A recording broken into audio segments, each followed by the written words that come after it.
And we are live. Russ Fisher, calm down. He's like messaging me. Where's the show? It's coming up. We had to wait for the American to show up. He was a little late. And we were talking. So listen, I had to make sure the fruit stand was running before I left.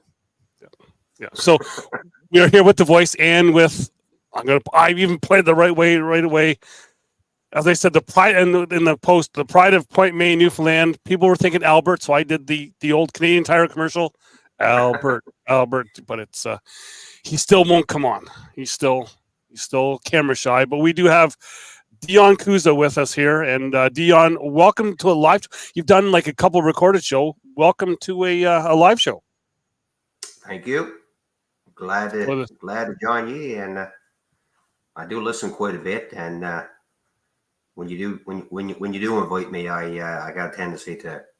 I'll leave for a bit and then come back again, and that's how you keep heckling me. So I was convinced tonight to join. So, and I'm glad we've already got Charles 75N in the chat, because later on he has to go on that other Coombs show that's on YouTube. We're not even going to talk about that because it's not cornhole related. So it's a guy. Well, we did get to go on that show and talk about cornhole. We do, yes, and it's whatever. And if we get to 50 followers tonight, Dion says he's going to play the Baby Grand in the background.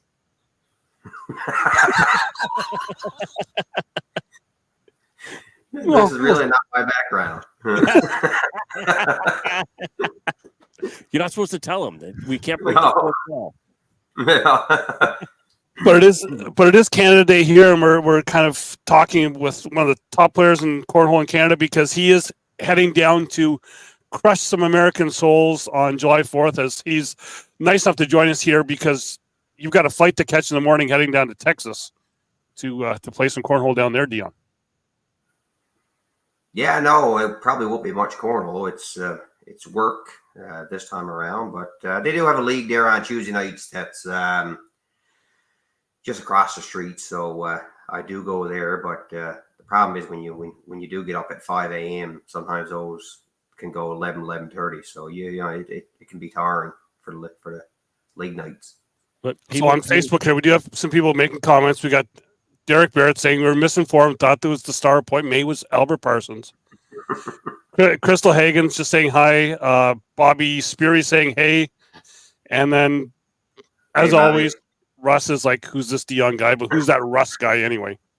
And then Robert Ayers joining in as well here. One more year, yeah. One more year, Albert Parsons. Yeah, that was kind of the theme of St. John's. I think it was kind of fun because you did that great speech about Albert, because he is talking about that R word for cornhole. But yeah, I think you guys have both kind of really put Newfoundland on the map for cornhole, because you guys are just the way that you've represented yourself on the road when you're playing, and it's just been really great. Yeah, no, I mean, we've been, pretty fortunate to have a bit of success in that with it. And, it's probably more the friendships that we made. And I know I keep saying that, but that's the truth. And, when Albert talked about retiring or giving it up, I mean, it just goes to show how, I guess how we treat each other, because he felt that maybe I deserve a better player. And for me, I'm like, no, I don't want another player. It's me and you, and win or lose, we're gonna do this together. And I'll be honest with you, some of our biggest laughs have been around losing, and that's the truth. I mean, we went to the Worlds last year, and I mean, the level of talent that you see at the Worlds, it's to the point whereby I said to Albert, and we would say to each other, I can't go and watch you play this singles match, because I know you're going to get your ass kicked, and I'm going to start laughing, and you're going to start laughing. And that's exactly what ended up happening. And so, like I said, some of our biggest laughs have been around losing. Well, we talk about Worlds last year, the Jurette Worlds, because I did go and pick you guys up at the airport, and I really wasn't expecting both you and Albert to be holding hands, skipping as you came around the corner, because you were so excited to be there. To that's what you were kind of doing. Maybe not holding hands, but you were kind of excited. The other thing that people may not know about you is, Donnie, this someone on this year's show had Matt Guy and Brett Guy disqualified from a team's event.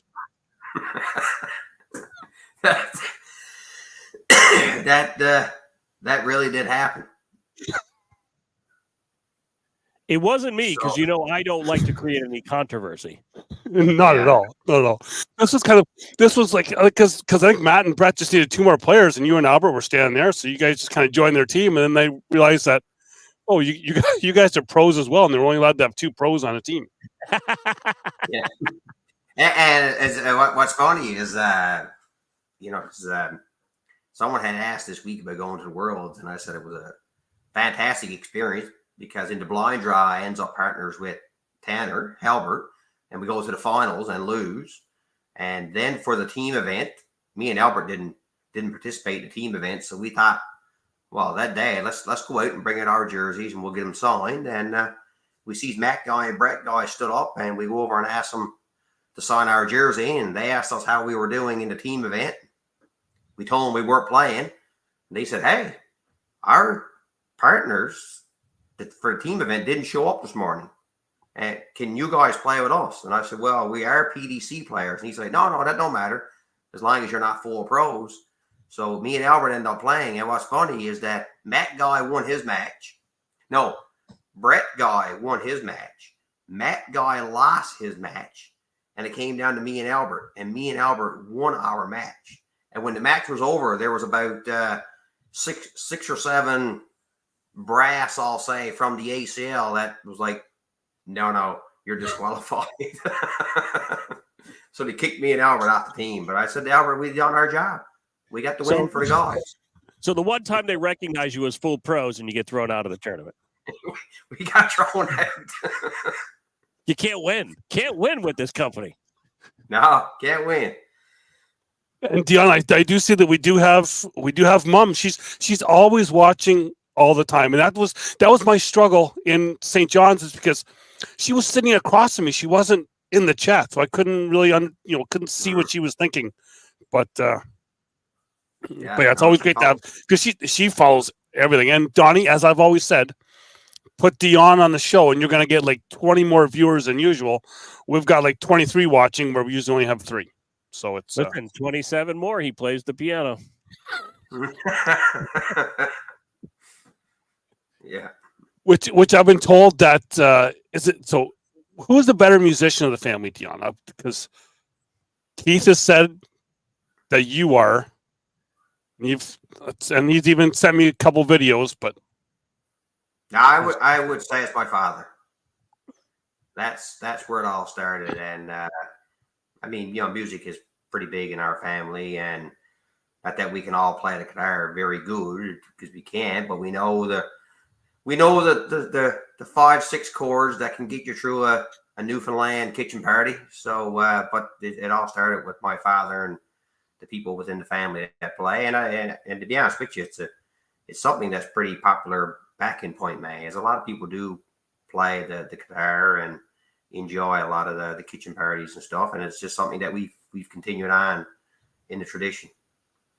Listen, I would much rather go to a kitchen or porch party than some of these concert venues, because you're paying all this money, you get like 3 hits, and you're like, I really don't want to be here. No, that's right. And then and she's watching downstairs, but I'm waiting for her to make an appearance in the background like she did at the pro event in St. John's, because I was not expecting her to say anything on the mic, but then she came right through to it with saying that she knew you could do it. But that was probably me and Brand's game, I think. Yeah. Yeah. It was right outside there. I was like, yeah, any word for you? I was expecting her to say like no, as she usually does, but she blurted that right out that she knew you could do it. But so I'm kind of upset at the ACL right now, because they announced Alberta for next year before they announced Newfoundland.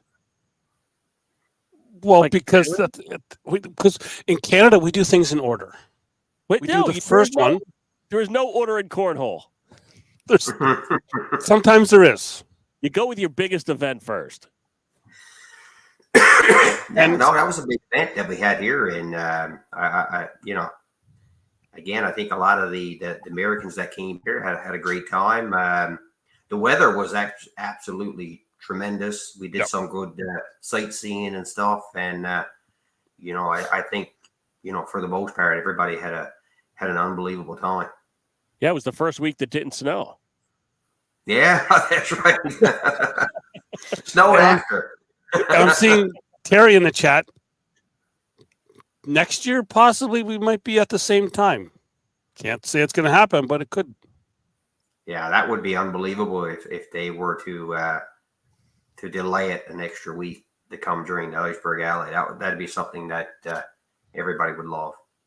So you got a busy kind of schedule coming up, though, right? Because you've got Worlds coming up, and then in September you're in the WCO, aren't you?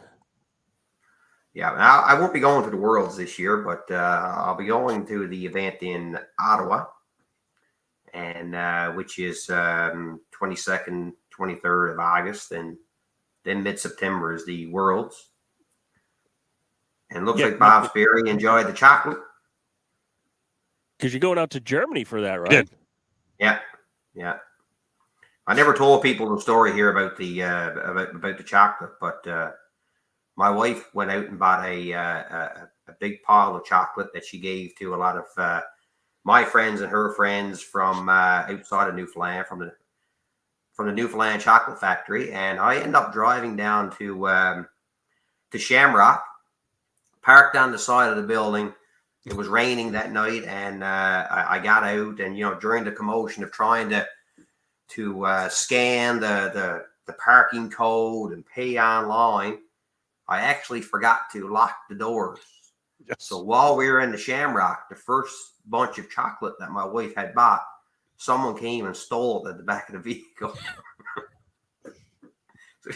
So we had to buy it all again. I had heard about that, and I know I did not back. get any chocolate. At least nobody took like Yazuka or anything else. Listen, a lot of people are turning an entire car of bags. Yeah, no, that wasn't in the car, but whatever was there they took. So luckily it was only that bag of the chocolate, so that wasn't too bad. So Dion, I showed you a video that I have that nobody else is going to see right off the bat. So let's kind of, I know we've talked about it on the show before, but we got a lot of people here watching. Your first experience in Niagara was, I'm going to say, eye-opening for you, because as the video we did see, because you weren't prepared for all the Zuka bags and everything else, everyone having all these your bags. What was kind of like your first thought of that ACL event? Was probably around how prepared and how serious people were actually taking it. For us, we just had a league, and nobody at that point in time owned their own bags. It's like I told you, I actually had to go to we were flying out, I believe, on Thursday, and myself and Albert went to the league and actually borrowed a set of bags that we would bring with us. And I just thought that if someone did have their bags, they probably had one set of bags that you brought around. I didn't know what a Zuka was, and I didn't know why does someone have 3 and 4 different sets. Like, that's silly. And after the fact now, I mean, I've probably got 10 or 12 sets down there, but I think we learned a lot from that first experience there in Niagara. And even for myself, people noticed this time around that I wasn't trolling the Apex. I was actually trolling the Sparks. I thought that in past opens I had lost games because of bags just hanging on the hole. So I switched it up and done well with them. But but that was a big eye opener for us, was around the equipment that people had. We certainly didn't have any of that. Like I said, you guys came with like one set of bags each. I could have introduced you to some other guy that had like 400 sets in his trunk of his car. I only have 3 sets. in the front seat. Listen, I still have a tote behind me that has 100 of hidden sets. Yes. Some one-of-ones back there. But in the car, I brought the car down a little bit. I only have like 40 sets left in the car. Yeah. Yeah, you make sure you lock your doors. I make sure I lock the doors. Listen, there's like 2 alarms on that. And if anybody takes half the bags that are in my car, I'm going to know it because they're all like almost some of them are most like pre-production bags that a certain company might send to me. Exactly. So Dion, so the other thing I want to talk to you about, because I'm seeing a lot of names in the chat here that are from Newfoundland as well. And go from the start when Sean and Amber started up Cornhole Newfoundland. You know, I remember seeing there was only like a couple names, being you and Albert, were really kind of come up. But now, when we talked about it off air, you've got so many players there in Newfoundland that are just coming out, and you know that's you're because everything there is kind of done by PPR. But it looks like there's more people that are starting to branch out now and try and get into that top tier. Because how many have we had qualify for the pro division this year? We had Wayne King in Calgary, and then we had Andrew Spencer, Daryl Parsons, who threw fantastic in St. John's. Yeah, no, I mean the talent level here now is probably as good as any other province here in Canada. I mean, because like you say, these people, they go and they compete and they they get into qualifiers and they make it, and just like what happened with Daryl. I mean, he made a run here, and he was very close. Our game could have went either way, and I actually watched back that game, and I remember it was I think it was 1918 for me, and I actually threw my first bag, or maybe it was 1970, and I actually threw my first bag off the board. And I was like, "Whoa, I'm in big trouble here." Yeah, and Daryl actually side railed one. Other than that, that game could have went easily went his way. And I mean, exactly. if you look at the singles regionals we've had here, I have won, and Derek has won, Amanda has won, and someone else may have won. I just can't remember. I think Mike Evans was right in there for one as well. Yeah. Who's a name that's just kind of popped up recently. Like he's only started playing a couple months ago, and he's already one of the top players there. Yeah, Jeff Walsh. I think he went to the finals once, and you see what Jeff did when with Sean Farrell in winning that blind draw. Yep. Yeah, I mean, if you're not shooting well, it's like I tell people is 2 years ago. I almost felt like there was probably more pressure on me 2 years ago, because 2 years ago you're expected to win, and if someone beat you, it was like, wow, that's a big upset. Now that's not the case, because there's 8 or 10 people here now that can beat anybody on any given day. Man, there's no more of an upset now. It's Derek is tough to beat, Mike Evans is tough to beat, Sean Sabian is tough to beat. There's a lot of Val and Amanda. And you got Amanda, yeah. And then even great. you got there's even other women like Holly Snellgrove as well. Like she's tough as well. TJ's trying to say that Andrew Spencer is decent. Never heard of him. And I think what Bobby says here is like what makes Cornhole special Newfoundland is like you guys are a family. Right, and that's the one thing that really kind of gets me going. And I've kind of said this to the people is that the grind of the cornhole season for me in Ontario and when we go there is because it's everyone's kind of like just kind of button heads. They all want to go at each other. Is that it's and then I say that, but it's also it's going on each on the boards, and after the event, everyone kind of goes their separate ways.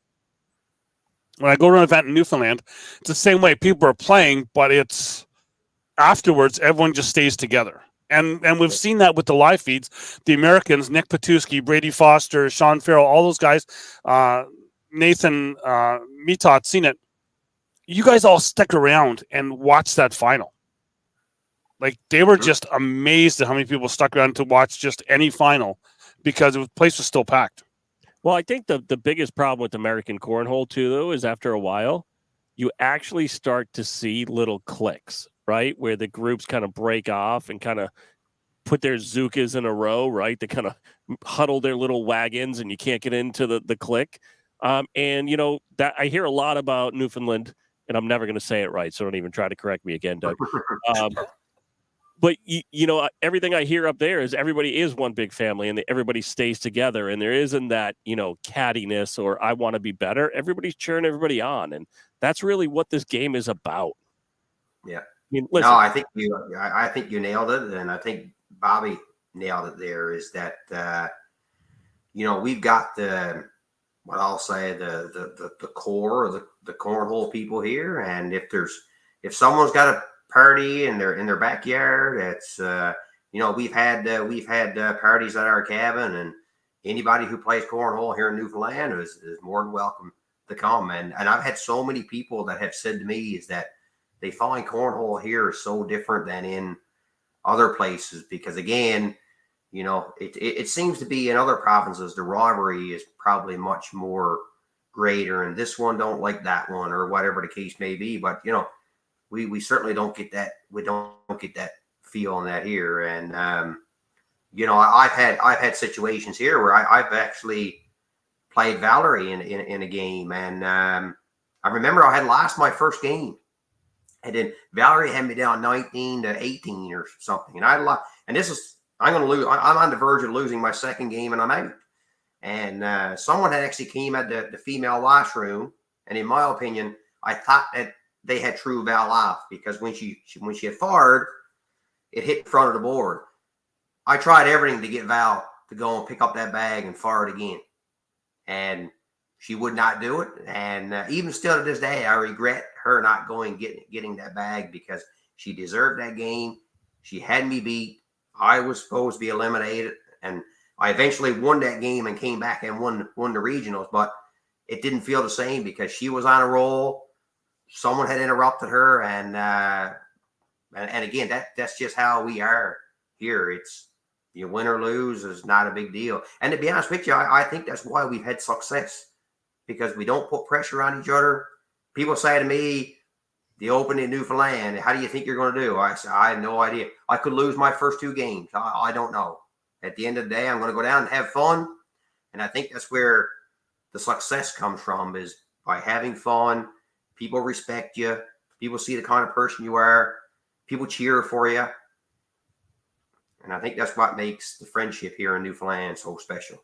Well, and I think that's why it's still growing up there too, right? That's why you're bringing more and more players in because if people want to be pros and they want to keep this game growing, I'm not going to say the other thing, Doug. Don't say it, Donnie. Just say it. Just say it. Say it. If people want to grow the game, you need other players to come in. You need more and more people to continue to keep playing.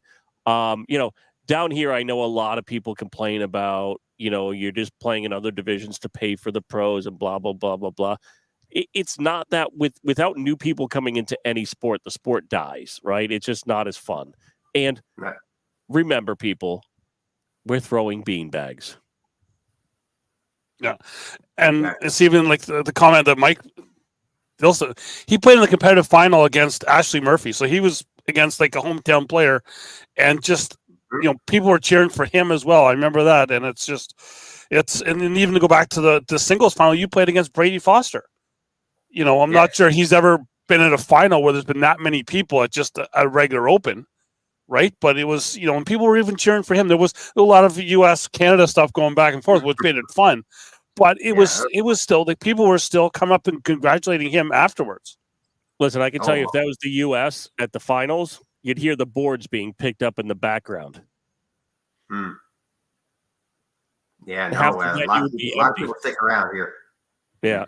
I mean, you'd hear the clicking of the lights being shut off in the other half of the venue. But that's the thing about Newfoundland is that and even, I think that's almost anything with Newfoundland. There is just everyone always stays right till the end, which is probably why the Saturday night was so tough to get up on the Sunday morning. But you stay right to the end. And because I've been to weddings there where it's like, okay, when are we shutting this thing down? It's like, well, when the last person leaves. It's like, yeah, I got a flight in the morning as well, but it's that's the Newfoundland way, I think. Yeah, no, most certainly. People are not, regardless of what's happening the next day. People are not anxious to go home. They'll deal with Sunday. Yeah. So now I have to ask you again, because we haven't talked with this, but it's something that's just popped into my head. How was work the next day on Monday? I don't know if you went in, because I know we sat and had lunch last year at the Tim Hortons there, right where you worked, and it was just like a lineup of people just coming up, and that I had no idea. Just kind of seeing on the news with you playing cornhole. Was it the same way again this year? No, I actually took Monday off this year. Yeah, so and it was excellent actually, because I took Monday off. I went down and I picked up Bernie and Kevin. They came here to the house for probably about an hour, because it was the first time from being here and stuff. We got our picture took with the jersey that I had signed at the Worlds, and sat it on the deck and had a beer, and then I was able to drive them to the airport. So it was a relaxing day on Monday, but you need that coming off an event like that. You need to be able to relax and wind down. So they didn't get a chance to visit McNevins pub up the street? No, they didn't get a chance to do that this time. I'm going to blame Derek, because when I came in, we went up to McNevins. I was like, we got to call Dion, but it's I thought he was messaging you. I thought he thought I was messaging you, and all of a sudden it was like we had to get going, but we were just up the road. So I'm just going to blame Derek. Dion, I saw their text messages. They weren't ready to call you at all. No. Thanks, Derek. Okay, and Daryl says you only work 8 hours a day. So, but that's thing is that you guys, it's Newfoundland is just fun, and it's for me it's relaxing, and I get to let my hair down when I'm there, and I just feel more welcome when I'm there. Yes, Tony, there's not much. Yeah, no, I hope everybody feels the same way, to be honest. I think you have to, because when you got Skipper Dickey in there on the Friday night screeching everyone in, and I think that really sets the mood for the whole weekend. That was quite a show. Yeah, I was riveted with the Facebook videos. I was right in. Yep, it was, and I got to talk with Skipper Dickey, and he will be making an appearance next year, leading up to the Open in St. John's on the show here. So. Oh, that'd be nice. Hoping to get him, and we've already got them here, Donnie. Man, it's like you coming next year, right? There you go.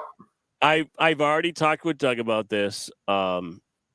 Next year, I'm definitely trying to make it, because I did Bike Week this year, but Bike Week's not as fun anymore because it's run by certain people, so it makes it kind of not fun. But next year, I think I'm in. I'm going to work on it. I'm not a chicken, Spencer. I'm coming up. I really want to do the drive. That's what I really want to do. I know it's 24 hours and I've got to go around like half the continent to get there, but I really want to make the drive.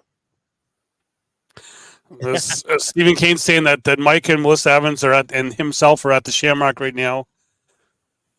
There's a video of me from the Shamrock that's going to stay in the vault. Well, Spencer says I didn't even go to Bike Week. Grow up. Listen, I had extenuating circumstances. We'll talk about that off air. Oh, and you know what? Russ Fisher says, how about that? You guys have the best bartender I've seen in cornhole at the Remax. Being Jackie. Yeah, Jackie is unbelievable. And like I said, our league nights and stuff, can't say enough good things about Jackie. She keeps everything running smoothly, and you can see the kind of person that she is. I mean, very welcoming. I know she had a couple late nights there, and yeah, and I will say people stepped up to help out once the I think Angela may have made a speech there regarding, if everybody took a few things, you would certainly help Jackie out, and not having her stay an extra 2 hours at night. So Now, is that where you play your regular league night in the same venue? it's in the same venue, but the league night is upstairs. Okay, so it's in a different part of the venue. Yeah. And I know for myself, Jackie would be in the venue when I get in the morning at like 8:15. And when I left at night, she was still there cleaning up. So she's like the full day there. And it's like, and she does that. She was there the Thursday, Friday, Saturday, and the Sunday. And just incredible. Listen, I still say it's weird to tip in coins. I don't know. Just kills me. Well, we don't use pennies, so like it's I don't use pennies.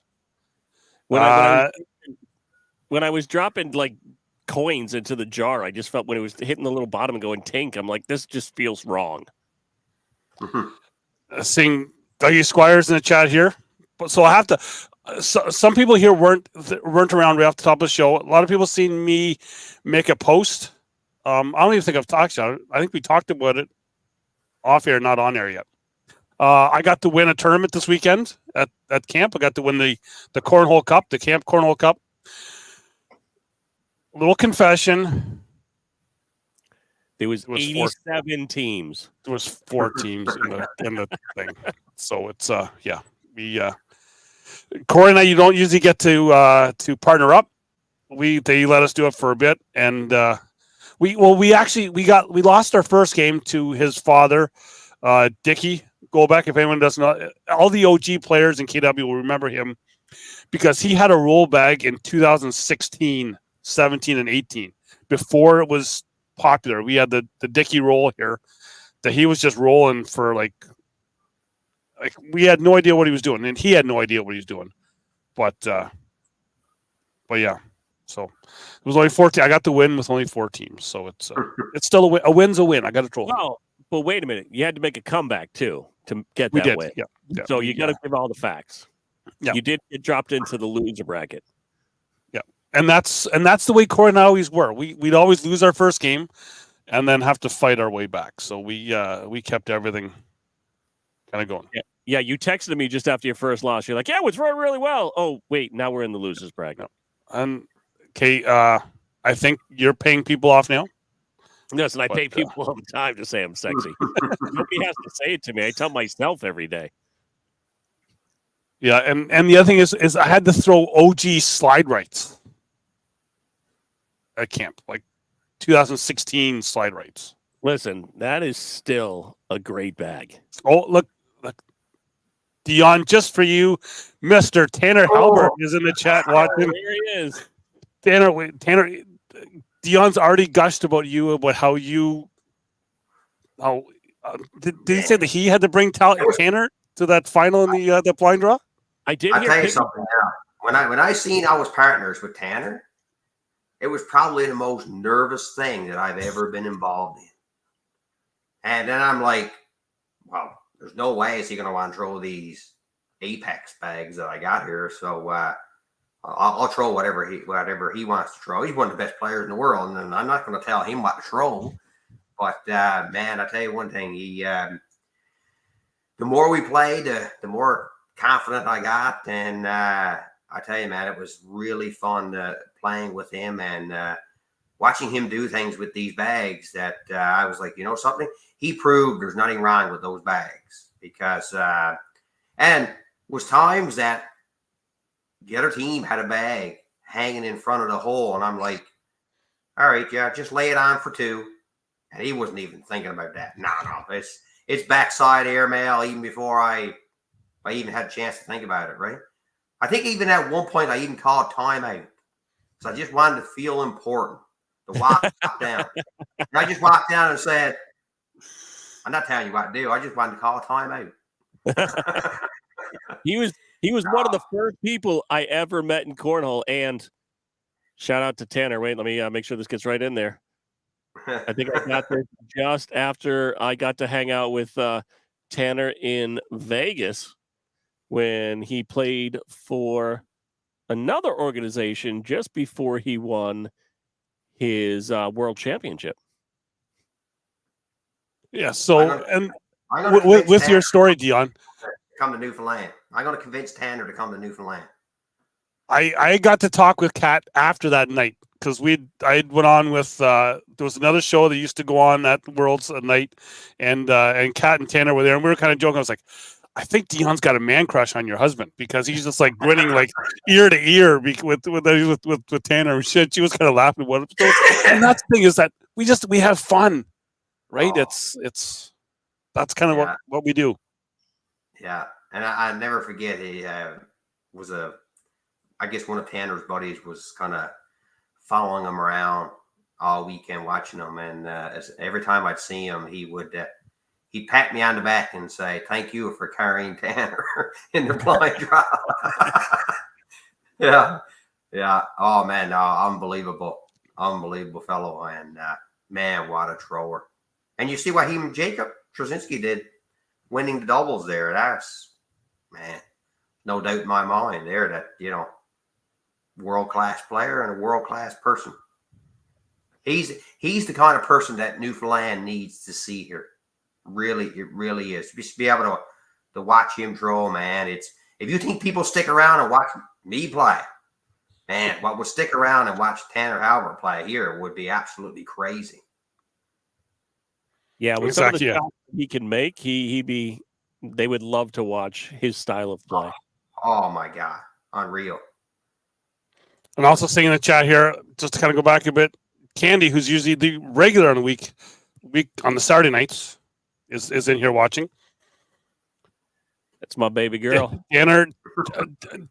Derek Barrett was already trying to make the hint for Titan Bags earlier when she wasn't in the chat. So, well, Team Titan is usually there hanging out. They always stay together. He's always going to put his Titan push on there. Yeah. We need Adam Hisner on George Street as well. Okay, there we go. He's gonna see if he can get a passport, Dion. Just for you, Dion. He's gonna see if he can get up there. There you go. He'll make it happen. He'll be here next year. Which I think because I think that's what really helped it this year for some of the people in Newfoundland is because you got the pros that came up. Right, there wasn't not saying just Bobby Sperry, but last year was the only American that came up was Bobby Sperry. Bobby's word of mouth kind of had more players come up there, like the Nick Petusky, Brady Foster, Sean Farrell, Jordan was up there, Jeremy Schemerhorn, and guys that just had a fantastic time. They did, right, and it's and. The other thing is because we talk about on the show all the time is how the ACL pros are so welcoming to people coming in. They'll talk with anyone in that, and they showed it that week in St. John's. Listen, if the ACL had an embassy and ambassador program, the first embassy ever for the ACL should be in Canada, and Bobby Sperry should be the ambassador. Well, we're still trying to get him to become a Canadian player. Yes, that's right, Robert. Evan Vanos was there as well. Like he was throwing lights out as well. He lives. But I think that's. Oh, go ahead. He lives in Buffalo. He's half Canadian. Yeah. Well, yeah. Yeah. True, but no. But it's. No, I forgot what I was going to say. We can send his team to the Grey Cup. Everything that's now just because that's how the show goes. It just stuff pops in my head. I have to, because we talked a bit about this during your games, kind of off air. What was it like to have your face, a giant picture of your face beside you on some of those games in St. John's? Because you had the big wing in it poster, because that's what we do on the show. We just winging it. And but you had the big wing in it poster of yourself kind of right next to you at times. It seemed like when I, for some reason, it seemed like when I made a bad shot, I was always stood by Derek Barrett, and I was a couple times I might turn around and just punch the poster right in the forehead. But I tell you what, here's what I will say: what Angela did with those posters, man, that was absolutely unbelievable. Myself and Angela, we talked about potentially doing something like that, and I think it was at our year-end party, and I got a text message from her the next morning at like, I think it was like 8 a.m. She said, "Hey, look what I got done up." And I was like, and she had one done up of me, you know, with the sponsorships, and she picked some quote that she would find, and I was like, wow. I mean, if we can do this, I think this is a great idea for the Newfoundland pros, and you know, Glenn McFarland got on board with it and generated those, and you know, I think it's something that every province should do with their own pros, is to have that around the main court. I thought it was an excellent idea, and what Angela had on there was absolutely tremendous. Tanner's asking you a question, and it's your time to kind of, you got to let him down easy. Let him down easy. Yeah, Tanner, I think, boy, you're going to have to get someone else to carry you on the blind draw this year. Well, and that thing is, and we talked about that off air, is the schedule's getting pretty busy here now, especially here in Canada. We're, you know, we've already got open number 1 scheduled for October here this year, where, you know, for us, we've got Worlds beginning of August, our Nationals the end of August, and then middle of September, you're off to Europe to try your Germany to throw over there. Oh, what, you have Worlds? When is that? Is that the same time as Spencer's?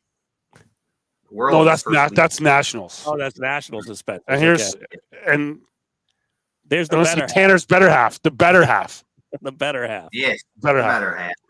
Cat, and you know, I just say we just get the best one. You know, because of the amount of opens that we have here in Canada, as we, you know, produce our own little Canadian ACL league, it actually makes it obviously a lot more tougher to start taking in stuff within the US, because I mean, this year now, this will be what, 5 or 6 opens here in Canada that we've had, and you know, and then to qualify for Team Canada to go to Germany. But maybe Tanner will be a part of the American team in Germany.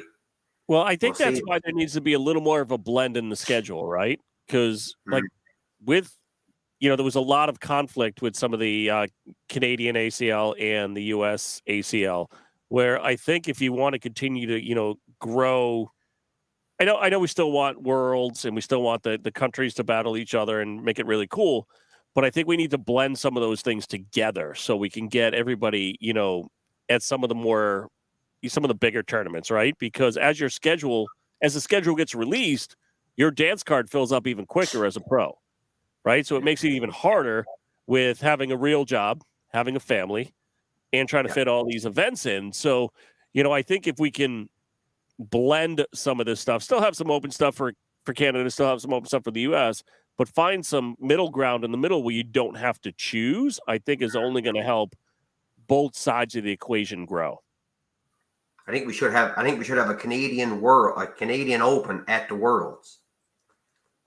I think it's great, though. You know what I mean? Like a tournament within the tournament, or you know, like a side tournament. Bring the 2 best players from every country and play at Worlds, and maybe put that on ESPN or whatever it is.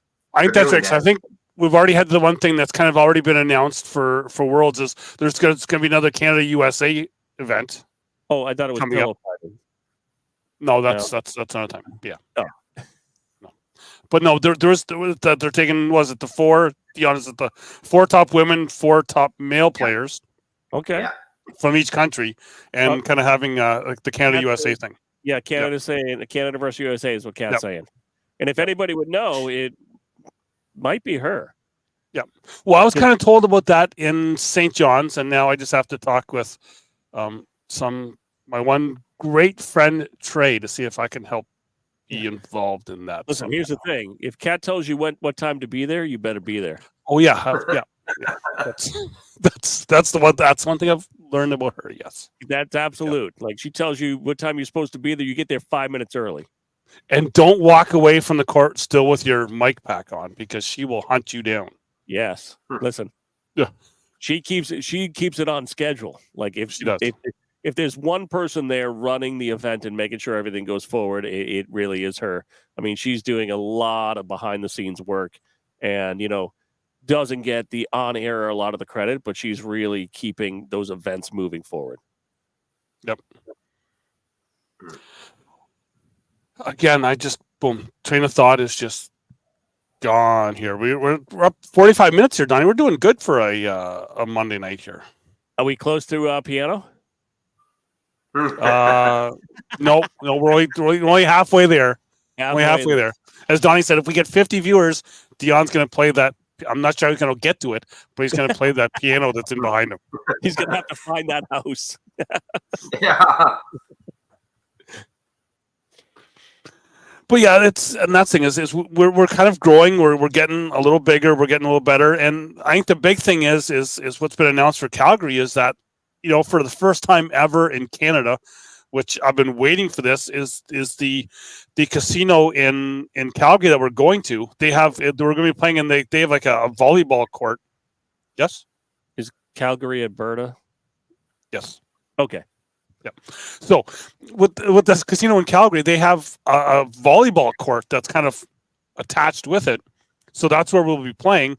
And the casino is actually giving discounted rooms, and they're kicking in $15,000 to the pot. Wow. For the open. So yeah, that's we're finally kind of getting that here, because it's the venues really need. We're bringing people in there. They're now seeing that, because I know that's Robert Ayers it's like 5 minutes from his house, so he will not need the hotel. But no, but that's great though when the venues can start to see the value in what cornhole brings to them. I think it's only going to help continue to push it forward up there, especially with the hotel discount is amazing, right? Because the closest you can stay to the venue, the better it is, right? I know a lot of us, because we're traveling a lot, sometimes go to like the Econo Lodge a mile away, just because we've got 7 other tournaments coming up after that. But, if we can, splurge a little bit with some nice discounts and, maybe a potential pot being bigger, it's only going to help. Yeah, I think that casino there really seen it the night before the opening in Calgary. There was an event there that the Aaron Giroux from the Rob. What I'm going to ask Rob to see which cornhole league he runs, but he's the ACL director there in Alberta, and he had the event at the casino, and the casino really seen, because I think we had like 80 people the night before. Big bucks. Thank you, Crystal. There, and I think they seen how many people were there, and just kind of the money that they were brought in that night, and they were like, I think the deal, not saying inside baseball stuff, but the deal I think was almost signed before we left Calgary last year. So. No, and that's only what's going to help it, right? The more and more people that start to show up some of these opens, it will start to overshadow other opens, and only continue for it to grow bigger and better, and even bring more. I know sometimes it hurts that when some of the the U.S. players come up and people think they're bullying the pot or other stuff like that.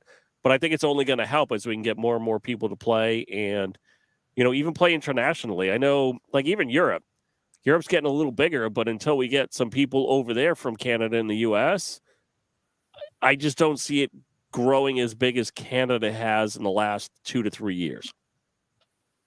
Yeah, and I kind of see Europe as where we were here in Canada maybe 5-6 years ago, right? Where they're now only in year 2, and I've talked about this a lot here, that in talking with Trey when we first kind of started getting Canada going, what we're doing now in Canada is like year 6 or 7, right? So we're way ahead of where we thought we would be, and that is the help from. I'm going to put it in, Bobby Sperry just has helped us up here tremendously, right? But as Robert does say, it was the Deerfoot Casino in Calgary.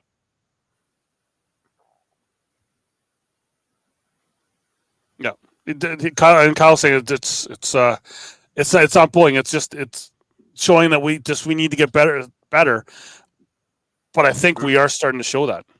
I think we are. I mean, I've seen a lot of, top teams in Canada being there. And I'm only using the terms I've heard other people use as I've been there at different events and listened to the chatter on the side.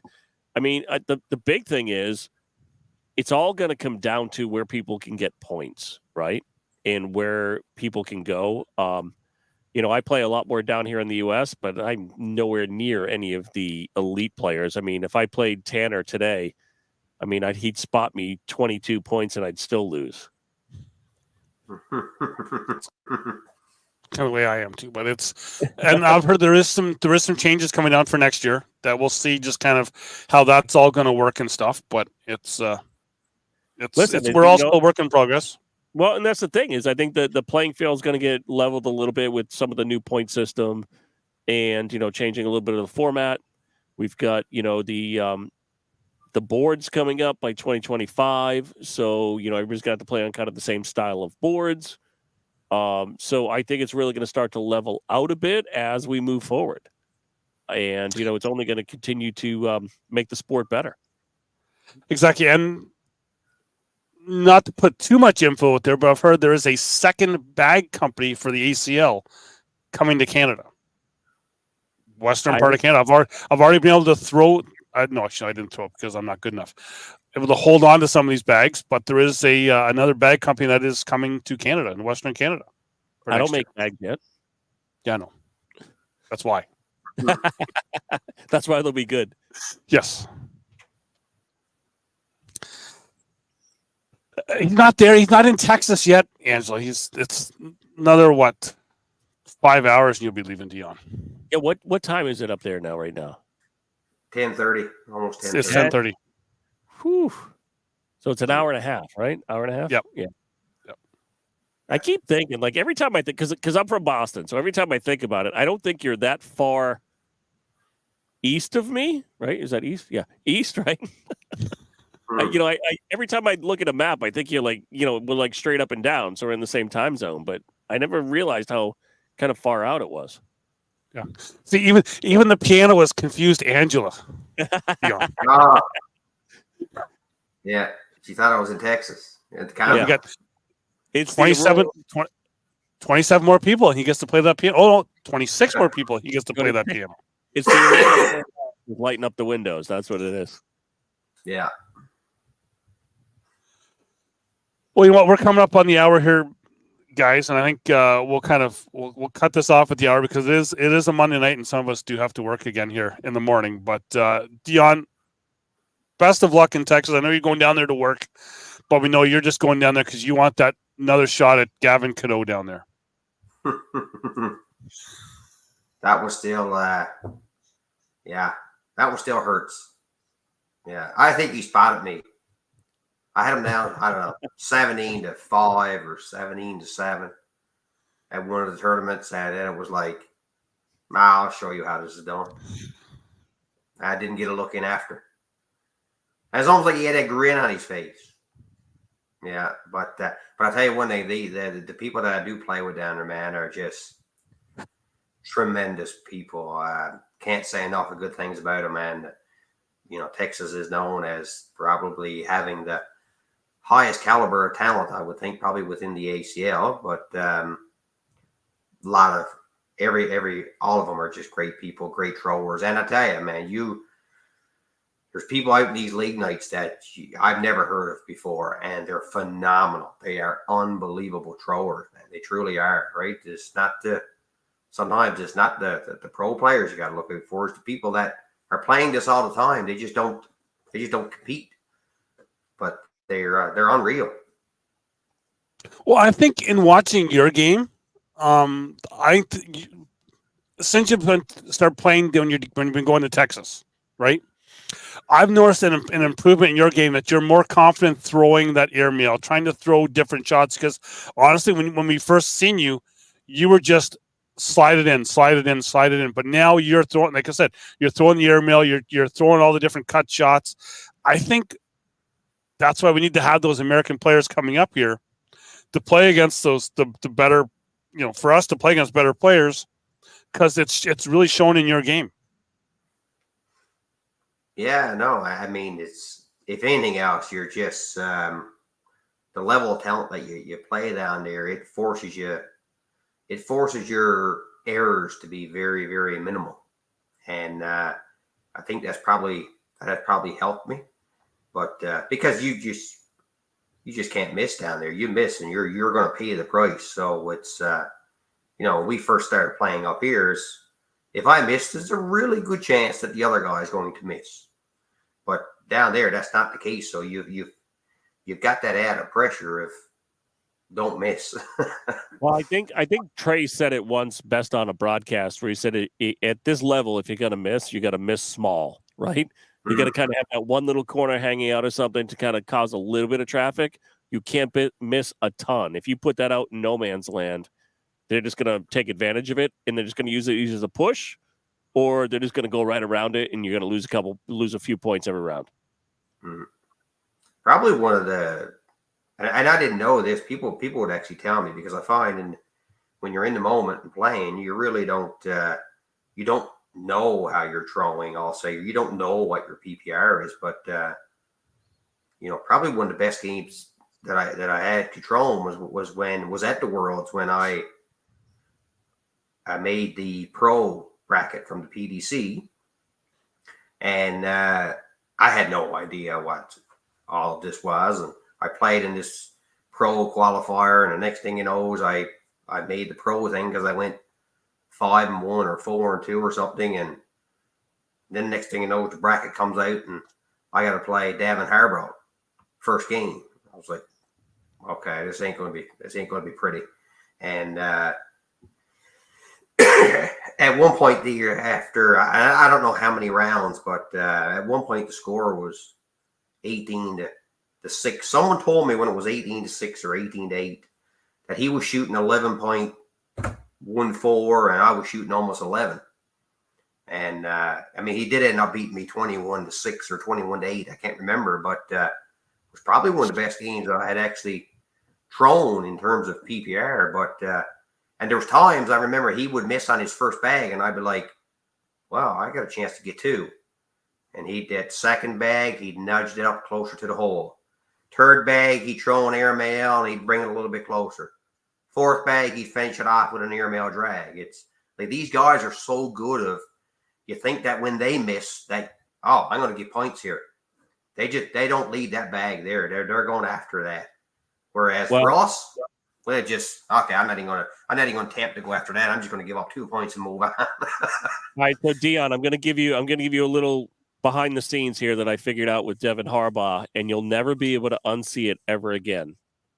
He's one of the only players in the league that when he calls a timeout, he will walk straight towards the board, go around to the side, look directly at the hole to see where the bags are on the plane of the board. He will then walk to the front of the board, lean back a little to see how those bags will move, then immediately turns around and walks the other way. He always does a 2 look every time he goes to the board, no matter what, when he calls the timeout. He'll still look at the TV every once in a while when he's back there, but when he walks to the board, he's always checking the planes and just seeing what shot he can make happen because he's running all the numbers in his head. Yeah, it's crazy. Okay, so like I said, we're up on the hour, so we've did our hour, and I'm seeing everyone saying Happy Canada Day in the chat. Also want to say Newfoundland is not just Canada Day; it's also Memorial Day because it does mark the Battle of the Somme at Beaumont Hamel, where 801 soldiers went out that day. Only 68 showed up for roll call the next day. So for everyone in Newfoundland, I don't want to say Happy Memorial Day, but it is Memorial Day there because it is a special day there. So Dion, thank you for coming on and doing this here. Finally got you on. Now we got to get Keith because he says that he's taught you everything you know, but we know that's not the truth. So it's again, thanks for coming on. And before we leave, what sponsors you want to shout out? I mean, we've already talked about Winging It. Yeah, Winging It. Clem's Woodworking Home. They've he's been good. The Octane with Matt. Cornhole NL. Again, for everything that they do, hats off. Edwards Development, Golden Sands Resort. There's I'm probably forgetting people as well because, well, you know, I try and support a lot of the local companies of where I grew up to and make sure I put the patch on the jersey and stuff. And if I've forgotten someone, I apologize. Yeah, no. So again, thank you for going, Donnie. I know you got that logo in the back. It's that little bag company thing. It's a small company. It's just a small one. Yeah. You might have heard of them.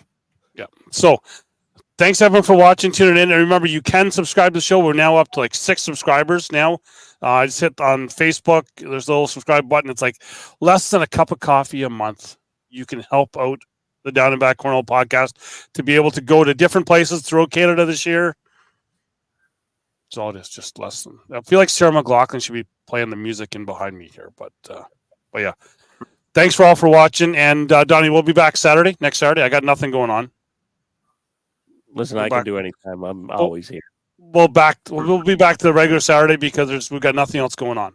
So Dion, just hold the line there for a second, and we'll be back Saturday with another hangout. Got nothing, Donnie? Hey, friends, listen. If you're in Canada and you like cornhole, throw them straight, throw them long, because cornhole's big in the U.S. In Canada, second place is always up for grabs.